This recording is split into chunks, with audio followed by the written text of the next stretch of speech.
friends, welcome to Citrus Sciences. இன்னைக்கு நாம இந்த நேந்திரம் பழத்தை வச்சு ஒரு ஃப்ரெஞ்ச் டோஸ்ட் பண்ணலாம். இன்னைக்கு ஆல்ரெடி நான் ஒரு ஃப்ரெஞ்ச் டோஸ்ட் அப்லோட் பண்ணியிருந்தேன். அது மேங்கோ ஃப்ரெஞ்ச் டோஸ்ட். இதுவும் அதே மாதிரி தான், ஆல்மோஸ்ட் சிமிலர் தான், கொஞ்சம் தான் வித்தியாசமாக இருக்கும். பெருசாக ஒரு வித்தியாசம் இருக்காது, இருந்தாலும் உங்களுக்கு ஷேர் பண்ணுறேன். ஸோ இதுக்கு நான் 8 eggs எடுத்திருக்கேன். ஏன்னா இதை நான் ப்ரிப்பேர் பண்ணி ஃப்ரிட்ஜில் வச்சுடுவேன். ஸோ நமக்கு எப்போ தேவையோ அந்த டைமில் நம்ம ஃப்ரெஷ்ஷாக டிப் பண்ணி போட்டுக்கலாம். ஸோ அதனால தான் 8 eggs எடுத்திருக்கேன். ஸோ நம்ம கம்மியாக பண்ணால் ஒவ்வொரு டைமும் அதை ப்ரிப்பேர் பண்ணிகிட்டே இருக்கணும். நான் இப்போ எடுக்கிறது ஃபுல்லாக கண்ட்ரி எக்ஸ் தான், நாட்டுக்கோழி முட்டை தான் எடுத்திருக்கேன். ஸோ இது 8 எடுக்கிறேன்.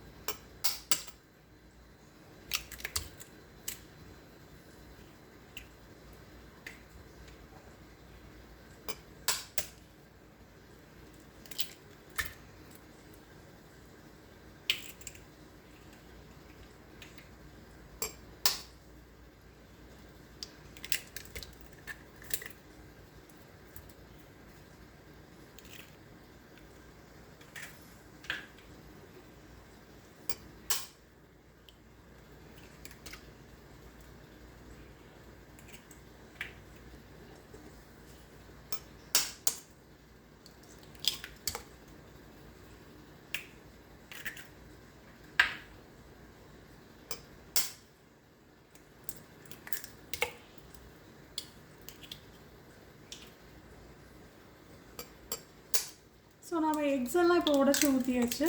இப்போ நாம் பனானாவை கட் பண்ணி உள்ளே போட்டுடலாம்.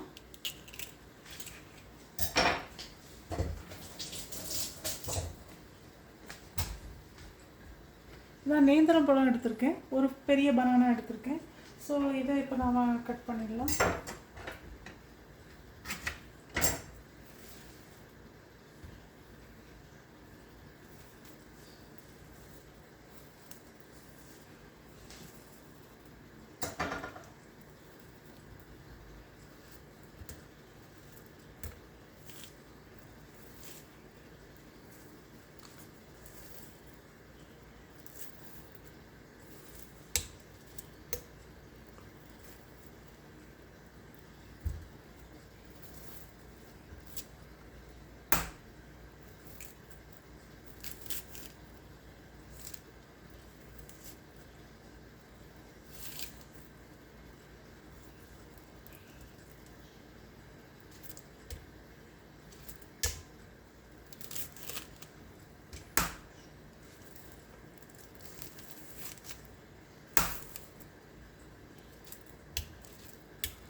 ஸோ ஒரு பெரிய நேந்திரம்பழம் ஆட் பண்ணிவிட்டேன்.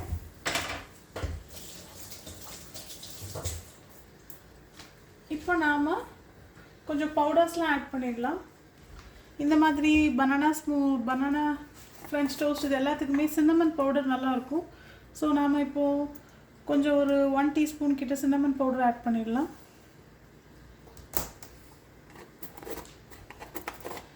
ஈவன் நம்ம டோஸ்ட் செய்யும் போதும் மேலே கொஞ்சம் ஸ்ப்ரிங்கிள் பண்ணிக்கலாம். அண்ட் இது நட்மெக் பவுடர், இது ரொம்ப கொஞ்சமாக தான் ஆட் பண்ணுவேன்.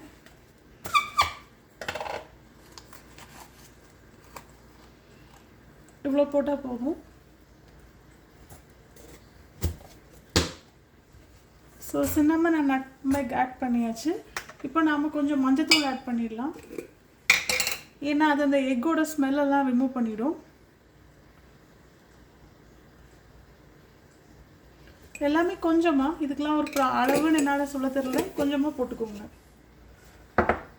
அப்புறம் நாம் இப்போ ஹனி ஊற்றிடலாம். என்னதான் பனானா ஆட் பண்ணாலும் நமக்கு இனிப்பு பத்தாது கண்டிப்பாக. ஸோ கண்டிப்பாக நமக்கு ஹனி தேவைப்படும்.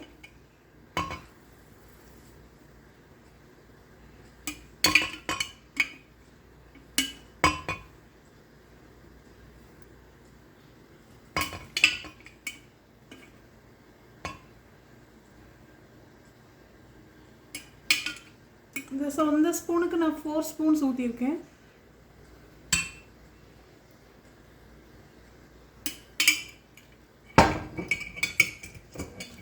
அண்ட் இப்போ கொஞ்சமாக மில்க் ஆட் பண்ணிக்கலாம். ஒரு 1/4 to 1/2 கப் ஊற்றுங்க, அதுக்கு மேலே வேண்டாம். சும்மா ஊற்றிடுறேன், அளந்தெல்லாம் ஊற்றலை, அவ்வளோதான்.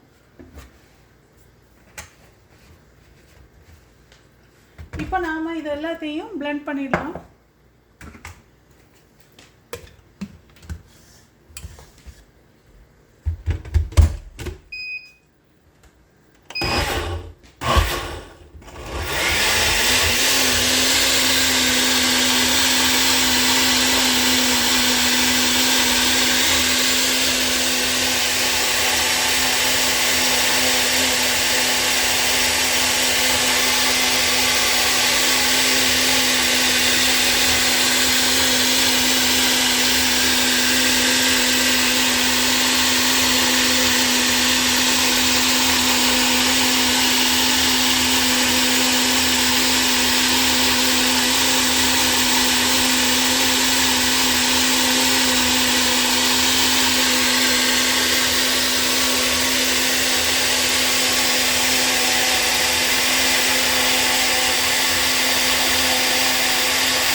ஸோ ஃப்ரெண்ட்ஸ், இப்போ நான் உடனே ஃப்ரெஞ்ச் டோஸ்ட் பண்ணலை.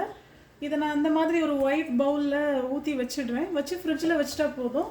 நமக்கு எப்போ தேவையோ நாம் ப்ரெட்டை டிப் பண்ணி நாம் ஃப்ரெஷ்ஷாக போட்டு சாப்பிட்டுக்கலாம். ஸோ நமக்கு இது ரெடிமேடாக இருந்துட்டால் போதும். நாம் எப்போனாலும் ஃப்ரெஞ்ச் டோஸ்ட் பண்ணிக்கலாம். அப்போ சுட சுட நம்ம பண்ணி சாப்பிட்ற மாதிரி இருக்கும். அண்ட் மோரோவர் இப்போ நான் பண்ணியிருக்கிறது மெயினாக ஸ்கூலுக்கு கிட்ஸ்க்கு ஸ்நாக் பாக்ஸுக்கு பேக் பண்ணுறதுக்கு தான். ஸோ இதெல்லாம் நமக்கு மார்னிங்கில் இவ்வளோ வேலை பண்ணிகிட்ருக்க முடியாது, டைம் இருக்காது. ஸோ அதனால் இப்போவே நான் ப்ரிப்பேர் பண்ணி ஃப்ரிட்ஜில் வச்சுடுவேன். ஸோ நமக்கு தேவைப்பட்ட டைம் நம்ம போட்டுக்கலாம்.